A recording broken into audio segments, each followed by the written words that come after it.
Welcome to Films and Stuff with your hosts, Pete Mitchell and Ethan Hunt. Pete, welcome back. Films and Stuff. It's a new Saturday, new episode, new stream or skip homework that we can go over. That's right. Ethan, how are you? I'm great. How are you today? All okay. I am excited to talk about the show that I watched. Oh, without further ado, please remind me what you've got and how it was. So I got Locke and Key on Netflix. All right. So remember we kind of talked about buddy cop movie or given the fact that Locke was spelt with an E, we clearly surmised that it was the name of a family. So let me tell you the thought process / the viewing process. When I clicked on Locke and Key on Netflix, there were two instant red flags. One was it was tagged as fantasy horror. Now, I love fantasy. I hate horror. Horror doesn't do anything for me. Jump scares, that suspense. My heart's going to give out. And so horror movies, I'm not a big fan. The second thing was it was also tagged for teens.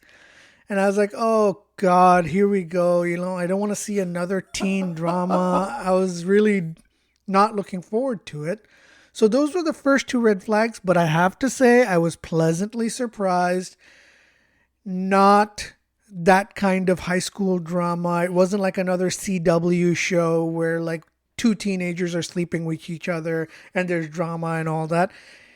There could be in the future, but in the 2 episodes that I saw, or in the 3 episodes that I saw, there was none of that, so I was okay with that. The premise is that you have a single mom who's some kind of realtor or, person who flips houses for a living of some kind.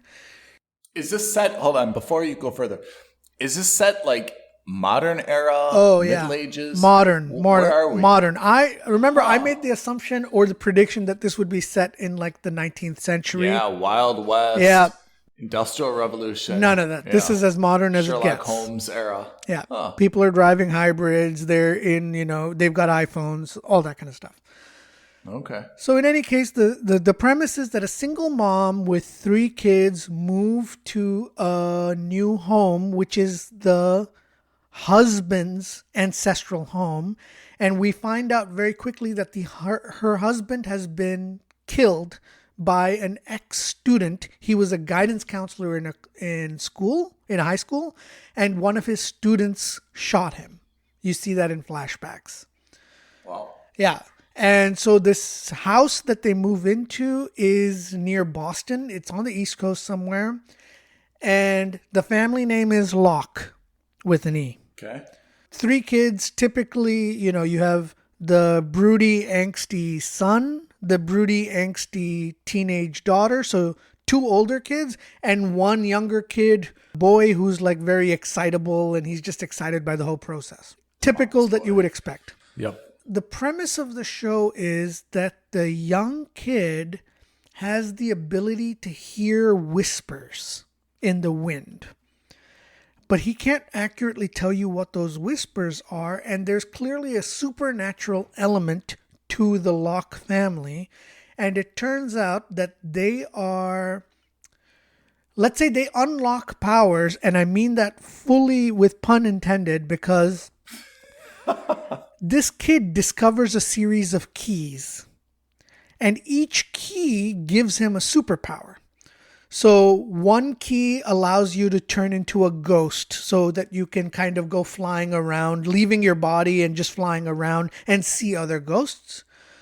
One key gives you the ability to go into your own memories and literally open up a doorway where you can kind of go into your own memories. And, all these one key allows you, for example, to open up a door that has doors to another place in the world. So it's kind of like instant teleportation or like instant portal. Are these technology. keys like physical keys? Oh, physical keys. They look exactly like keys, and each key obviously has like a different motif based on its power. So like the key for looking into your past is called the brain key or the mind key, and the head of the key looks like a little skull or looks like a little brain, that kind of thing. As you would expect, it turns out that there was like a spirit, an evil spirit of some kind trapped in the well that's on the property. And then, of course, the kid lets that spirit go because she exchanges knowledge for her freedom. She tells him, I'll give you the ability to figure out what all the keys are and where all the keys are if you let me out of here, which of course he does, which obviously is a bad thing because she's clearly the bad guy in this role. Never let a ghost go. Never let a ghost go. Exactly. And That's then our hot take. by the end of the second or third episode, you realize or you learn that the father's murder was actually a conspiracy because of course it was.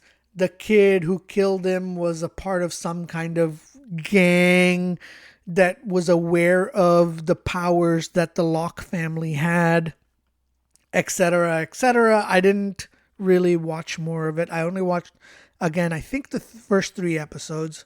It's looks like it could be a very good show. However, I will preface that by saying that, look, there are definitely elements of teen angst and high school drama, which at my age, and, it's not my thing. It's, I don't really care to see about these kids and their high school drama and all that. It has appeal to a much younger audience. It doesn't to me. And that's the only reason I would keep it at a mooch. I would say that out of the 60 minutes, or, if you consider it an hour-long show, I don't actually remember how long it was, I would say like 30 minutes of it was kept towards the supernatural fantasy horror elements, and the other 30 minutes was dedicated towards like teen angst and high school drama. Not my bag, and that's why I kept it at a mooch. It could be interesting, but if that ratio teeters towards high school drama, I'm out. Okay. Yeah, so it's interesting. Don't get me wrong. It's definitely a mooch. I would recommend it. I think it's something you might enjoy. It's something that I'm on the verge of enjoying. I'm just weary of the teen angst element. But other than that, I think it's fine. I think it's pretty good. Okay. But Lock and Key, a solid mooch. Yes, definitely is. How again, I give the warning that if that balance goes away from the fantasy horror into more of teen angst or teen drama, it is a skip. Yep. But at the moment, as it stands, it's a mooch. Okay. I had this week something called Made for Love, which is on HBO Max, and it's quite new. I mean, it's a 2001, and apparently it was renewed, and there's a season 2, and apparently it was nominated for 5 Primetime Emmys, and it has 1 win. Ooh, okay, this sounds good. Actually, I know the 3 main cast members so far. Then there's a lot of other people that I'm not familiar with. So it stars Christine Milioti, who you may have seen as Sarah in Palm Springs with Andy Samberg. I have a huge crush on her. I think she's fantastic. Oh, really? Oh, man, I think she's so good. She was You like the big eyes. The big eyes. She was also in Wolf of Wall Street. She played Leo's first wife. She was. So if you liked her character in Palm Springs, you will like the vibe of this show. Oh, okay. She plays very much the same. She's not ultra, I don't know if this is the right way to say it. She's not ultra feminine. She's a little bit rough around the edges, down to business, sarcastic, right? Okay. Sassy. Very much sassy. Is it say a sassy East Coast modern day woman? Is that the stereotype that they were going for? We're kind of getting there. Okay. Yeah. So it's Christine Milioti, who you know, and her husband is Billy Magnuson. Do you know him? He's been in a bunch of stuff. I know his face right away. He's like almost like too good looking for his own good. Like he's got this perfectly kind of like coiffed golden hair, wonderful smile. You know, like, he reminds me of like Hangman in Maverick. You know? Okay. Yeah. Different guy, but like the same kind of look, you know, like they're just like perfect. Okay. So they play husband and wife, and this seems to be set somewhere California-ish. It's definitely not like an East Coast location. It's definitely California-ish. And he is apparently the owner, founder of a very successful tech company. And we're introduced to them, and they seemingly have kind of this perfect, idyllic, you know, luxury life in, you know, what seems to be like a smart home where everything is very, very modern and white and automated. You know, it's very clean, almost a little bit clinical. We just see that they seemingly have like this very deep, perfect, you know, marriage, although there's obviously some cracks that begin to be formed. And you see that Christine's character, her name is Hazel, has a little bit of kind of like, I want to say like a restless wife syndrome, where she's like, yes, I've got everything. Yes, I spend all day kind of planning galas. Yes, you know, everyone is coming in and out of my house to ask me, do I want this dress or this china or this? She seems like she's very unsatisfied despite the fact that she has everything, right? She's just not entirely content. So this is kind of how we're introduced to them. And there's a high amount of like technology incorporated into the show, right? So everything is kind of automated, you know, controlled by phones or tablets or things like this. So we see that, you know, she's really unhappy kind of like with her life. And eventually she escapes.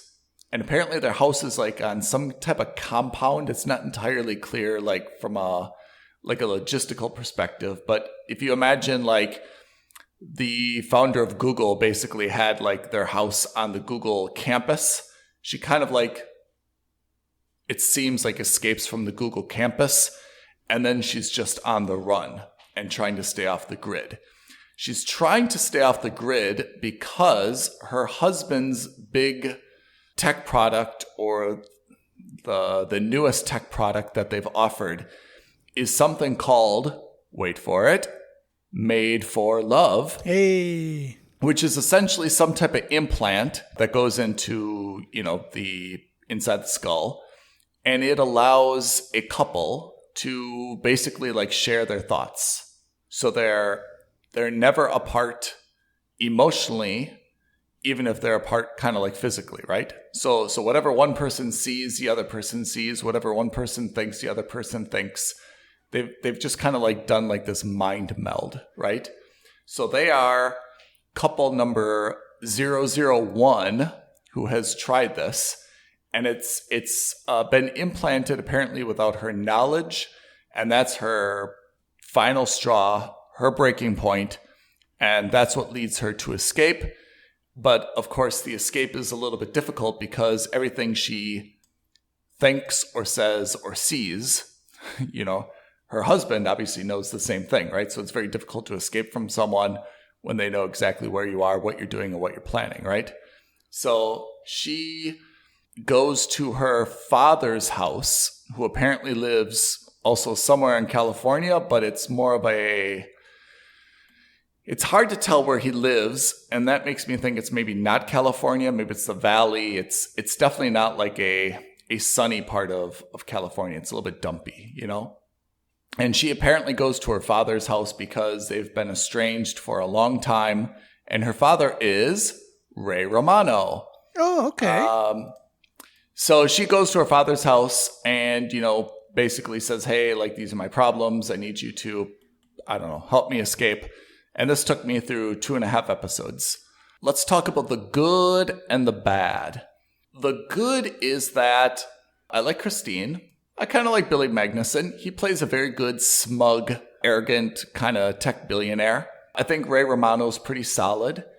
And the movie is, or the show, I should say, is actually pretty realistic in terms of, I don't want to say they're like action sequences because that makes it seem like it's a fighting movie or something, but like kind of the escape sequences are very realistic.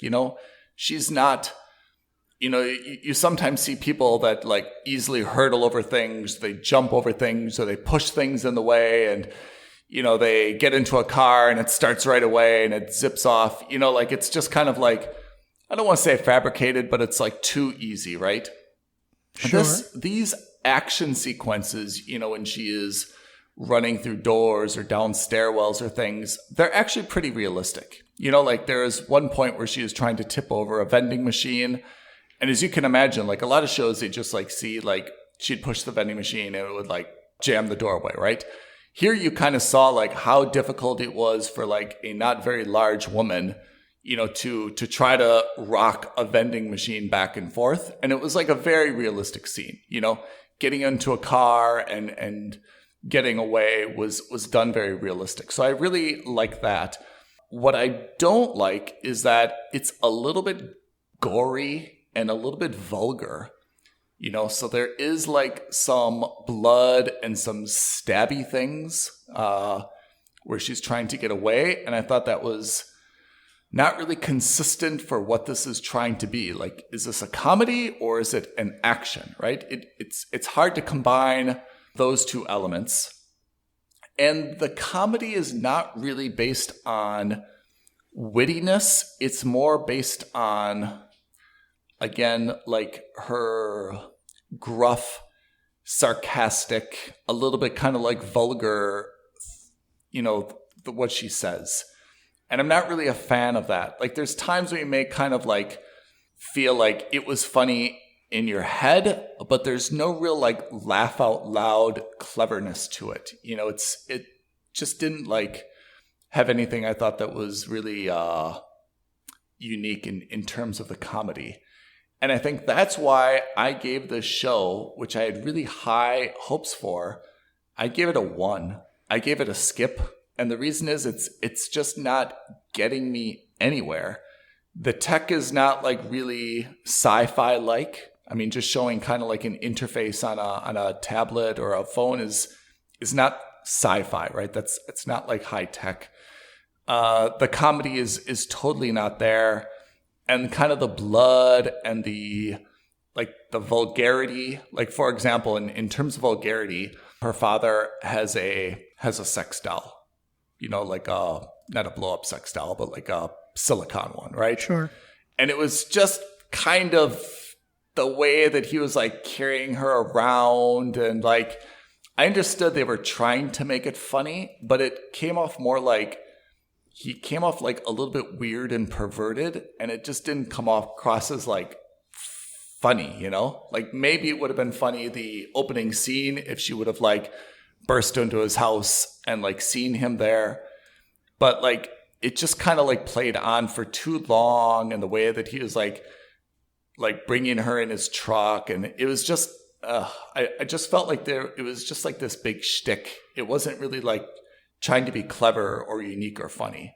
So I got through 2.5 episodes, and again, it was only because we were doing this homework for Streamer Skip. Had I just been like flipping through Netflix, I would have turned this off after half an episode. Like it just wasn't grabbing me. Maybe it gets better. I mean, you know how we do this. I mean, maybe it gets better in episode 4. It is for 2 seasons, but I have to say, after 2.5, there was nothing that was like causing me to continue watching this. It wasn't funny. I wasn't really learning anything. Like it wasn't challenging me from a sci-fi perspective. It wasn't full of like super beautiful people, erotic scenes. Like it just wasn't giving me anything at all. So I got through 2.5 episodes. For me, it's a skip, but I have to say, based on the research I did in advance, I had higher expectations for it. Oh, that's a shame. That's a real shame. It is a shame. I may give it a go only because I'm a fan of everyone you've mentioned so far. Premise-wise, when we made our guesses last week, I too assumed there would be some element of androids that aren't real, made for being companions. of some kind, but that's fine. That's premise is interesting enough, but you're right. This is one of those shows where if the premise isn't fantastic, it really comes down to the execution of either the action or the humor. In this case, humor, which, if it doesn't come off, it doesn't come off. Before we go on to our homework for next week, can we just take a moment to give a shout out to Carnival Row on Amazon Prime that you and I both love? That's right. And I think we only found it because of our streamer Skip, right? That's right. That's right. Big and in fact, win for us. I watched it only because of your recommendation. And I must say, I loved it. I mean, I don't know if I would give it a must subscribe immediately, only because, and this is my caveat for it. The reason I'm hesitant to give it a must subscribe is because the show is, at this point, I think it came out in 2019, the first season. Yeah. And the second season has been filmed, but has not been released yet. Yeah. So the question is, how dedicated is Amazon in continuing it? Because if it's a show that they're not going to bother continuing onward, I'm less inclined to dedicate time and effort to it. I mean, I think a few things, everything you said is right. I have to say, Carnival Row grew on me. It probably, after the first 1 or 2 episodes, I wasn't really vibing with it. But it really grew on me. And I have to say, like, it took some time, I think, to really kind of understand its characters, because there is no, as far as I'm aware, there is no canon. So it's something that you need to kind of like just understand who are the Fae, what is the geography that we're dealing with, right? There's multiple different types of characters, right? There's a Puck. So, I mean, I think it just takes time to kind of like understand everybody. But once you do, towards the end, I was really quite satisfied with it. For those who are having a hard time visualizing this, I would say that this show comes remarkably close to if you said, I want to make a show based on D&D, but in a drama. This is it. There's some investigations. There's some great reveals. You have different races. You have the Fae. You have humans. It's actually quite good. And I think they did a reasonably good job of setting up this or building this fantasy world for people who aren't maybe necessarily attuned to the fantasy setting. Like, I can see people who are not fans of high fantasy still getting involved in this, because at the core of the show, at least in season 1, it's really a murder mystery. It's a murder mystery, and it's also I think you're right, though. There's one of the reasons it took me a while to get in is that there's a lot going on. As you said, there's a murder mystery. There's a political system with a lot of like political machinations and drama, right? There's some social commentary with the Puck dude and the aristocratic lady, right? I mean, there's just a lot going on. And I think it takes time to kind of understand all those different elements and how they're trying to come together. And then once you kind of understand the background, then it's a lot easier to appreciate the entire show. But I think what really caught me up on the first 2 episodes, and why I was like, okay, like, I like Orlando Bloom. There's something here, Cara Delevingne, but like, I'm just not really like vibing it yet. I think it took me some time to really understand all the different types of characters and all the different things that were going on. And then once it came together, then it was really enjoyable. Yeah, absolutely. Absolutely. It was, I mean, I loved it. I sent you a message as soon as I finished it. I thought it was very good. And I am very keen on seeing how this moves forward in season 2. Yeah, I'm excited as well. I just wanted to give that a shout before we made our picks. So, in that regard, actually, let me then just make a quick callback to a previous episode where we talked about She-Hulk. I just want to make a note. Oh, You called it a skip after watching, one episode? Oh, yeah.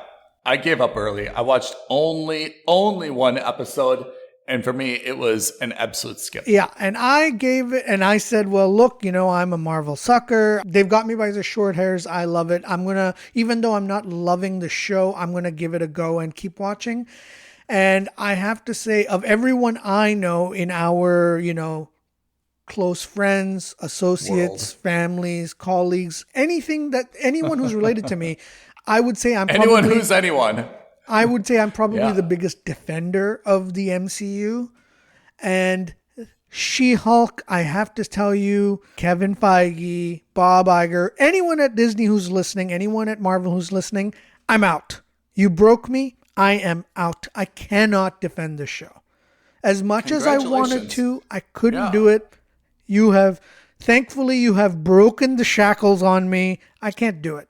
And for everyone who's defending it, oh, well, if you don't like it, you're a sexist or you're this, you're that. I will remind you, I loved Ms. Marvel. I thought that they've done, and in terms of, the idea, oh, well, you don't like, progressive shows or you don't like any of that. I think that's all nonsense. I think Ethan's views in the past and my views in the past will bear witness to the fact that we are very open to anything and everything and everyone, no matter what gender they are, no matter what race they are. But I'm out. I can't do this.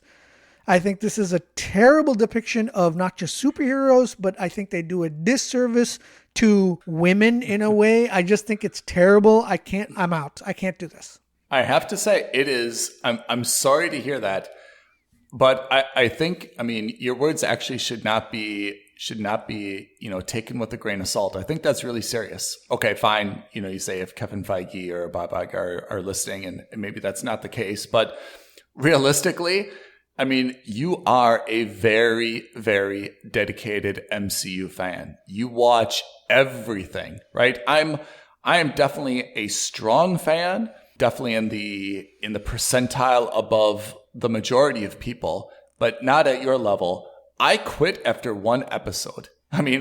You and I watch a lot of television entertainment. For me to quit Hulk after one episode, I think is really a bad sign. And for you to quit, you watch almost everything beginning to end, even if you're kind of like, nah, that wasn't great. For you to just come out and say, like, I've thrown in the towel, it's terrible.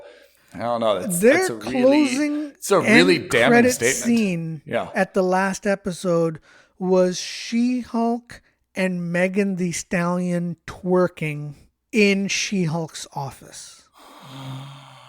I'm sorry, but I get that you want to be a part of the pop culture zeitgeist. I get that you want to have famous rappers that I would imagine appeal to a broad variety of the American audience. But in doing so, you've alienated your hardcore fans. This is not what I tune in to the MCU for. She went from being a very, at the outset of the first episode, they went to pains to show that, Tatiana Maslany, that Jennifer Walters, rather, is a good lawyer. She's supposed to be a great lawyer who's being oppressed by the patriarchy at work. That's fine. But then you kind of pull the rug out from underneath her by having her do things like twerk on screen with Megan Thee Stallion. And then, I don't know. I just didn't like it. I just didn't think it was good. And I don't care if that makes me sound like I'm a sexist, because I know I'm not. And I just think that this is not a good look for the MCU. I don't think this serves any purpose to anything. Yeah. I think I made a statement similar to that, which was, I think that there's room for a superhero movie where you do have the reluctant superhero. And I thought that She-Hulk was going to be this really intelligent take on someone who says, hey, I really worked hard to get to where I am in life. I really don't want to rely on, this thing. I really don't want the notoriety. I don't want the responsibility. For me, this is actually a burden. I don't want this. Yeah. And I thought there's a very good place for that. And I was really looking forward to someone more of a superhero drama. Yeah, right? almost Where like an anti-Spider-Man who says, Yes. with great power comes responsibility. Yes. No. This was an accident. I don't want to be a part of this at all. Yeah. I'm out. Yeah. And you know, they could have done that in a superhero way by giving her, again, you know, I complained about that first scene where like she got accidentally 2 drops of blood, which I think raised all sorts of like chemistry issues, you know, about how this has gone on for years without him, you know, spitting or sweating on anyone. But anyway, Sure. If she would have had like maybe like marginalized power, right? Like she'd be, for example, the strongest person in the gym, but she wouldn't be like bulletproof, you know? And there'd be kind of this expectation of like, look, you should be this vigilante. You should be helping. You should. And she's like, yeah, but like, it's actually very painful for me. You know, I'm not bulletproof. You think that I'm a superhero because I look green or I look a little bit more like muscular, but like, it's not that easy for me. And I think that would have been a very good commentary on someone who kind of wanted to like not take that responsibility. They're looking at, you know, the personal cost to them physically and emotionally and again, professionally. That would have been a very, very intelligent take. And I would have been a fan of that, to be honest. But the way that they did it was, I thought, just terrible inception. And from what you've described it just continued down that bad path. Yeah. In any case, to reiterate our scores, Made for Love, it's a skip from Ethan. Lock and Key, it's a mooch from me. And She-Hulk is Disney, I want my money back. Super skip from me now. Yuck. So Disney's got a little bit of a problem, right? They had got a massive.